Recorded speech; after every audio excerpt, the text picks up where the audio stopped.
Bismillahirrahmanirrahim. Assalamualaikum warahmatullahi wabarakatuh. Puji syukur saya panjatkan kehadirat Allah Subhanahu wa Ta'ala, karena rahmat dan karunia-Nya lah sehingga saya dapat mengerjakan tugas PPT terkait dengan program ketiga dan promosi ketiga. Pertama-tama perkenalkan, nama saya Fahmi Adiat Saraihan dengan NIM 70200121009, kelas Kesmas C, program studi kesehatan masyarakat. Baik, untuk mengefisiensikan waktu langsung saja saya bacakan materi pertama, yaitu mengenai program ketiga. Program keselamatan dan kesehatan kerja adalah sebuah rencana tindakan yang dirancang untuk mencegah kecelakaan dan penyakit kerja. Beberapa bentuk aktivitas dalam program tersebut merupakan persyaratan dalam undang-undang, peraturan keselamatan dan kesehatan kerja. Oleh karenanya, sebuah program kesehatan dan keselamatan kerja minimum harus mencakup unsur-unsur yang dipersyaratkan oleh undang-undang, peraturan dan kesehatan dan keselamatan kerja. Sebuah program yang unik dan spesifik dapat dikembangkan dengan cara melibatkan karyawan secara mendalam. Dalam perancangan program keselamatan dan kesehatan kerja, hal ini merupakan syarat mutlak yang dalam kondisi tertentu mungkin keterlibatan karyawan harus diusahakan, dan jika diperlukan keterlibatan karyawan ini dirancang dengan upaya lebih komprehensif dan tegas atau merupakan suatu bagian dari uraian tugas dan tanggung jawabnya. Baik, adapun elemen dasar penerapan program keselamatan dan kesehatan kerja adalah sebagai berikut. Yang pertama yaitu tekad dan kebijakan keselamatan dan kesehatan kerja.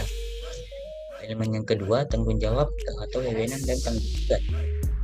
Elemen yang ketiga yaitu panitia pembina keselamatan dan kesehatan kerja, partisipasi, konsultasi, dan komunikasi. Elemen yang keempat yaitu peraturan umum keselamatan dan kesehatan kerja. Elemen yang kelima yaitu prosedur kerja aman dan analisa keamanan metode kerja. Elemen yang keenam yaitu orientasi kerja untuk karyawan. Elemen ketujuh, pelatihan dan kesadaran. Elemen kedelapan, inspeksi tempat kerja. Elemen kesembilan, pelaporan dan analisa kecelakaan kerja. Elemen yang kesepuluh, pengendalian tanggap darurat. Elemen ke-11, penyediaan dan penanganan pertolongan pertama pada kecelakaan, pertolongan pertama gawat darurat, dan perawatan medis. Elemen yang ke-12 yaitu promosi keselamatan dan kesehatan kerja, dan elemen yang terakhir yaitu yang ke-13, pengendalian operasional keselamatan dan kesehatan kerja. Selanjutnya yaitu promosi K3. Promosi K3 adalah suatu usaha yang dilakukan untuk mendorong dan menguatkan kesadaran dan perilaku pekerja tentang K3 sehingga dapat melindungi pekerja, properti, dan lingkungan. Program K3 menjadi efektif apabila terdapat perubahan sikap dan perilaku pada pekerja. Adapun manfaat promosi K3 antara lain, yang pertama yaitu bagi pihak manajemen di tempat kerja terbagi menjadi A. Peningkatan dukungan terhadap program K3, citra positif terhadap pekerja yang maju dan peduli keselamatan dan kesehatan. C. Peningkatan moral staf. D. Penurunan angka absensi karena kecelakaan dan penyakit akibat kerja.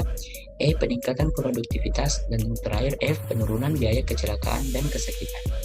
Selanjutnya yaitu tujuan dari promosi K3.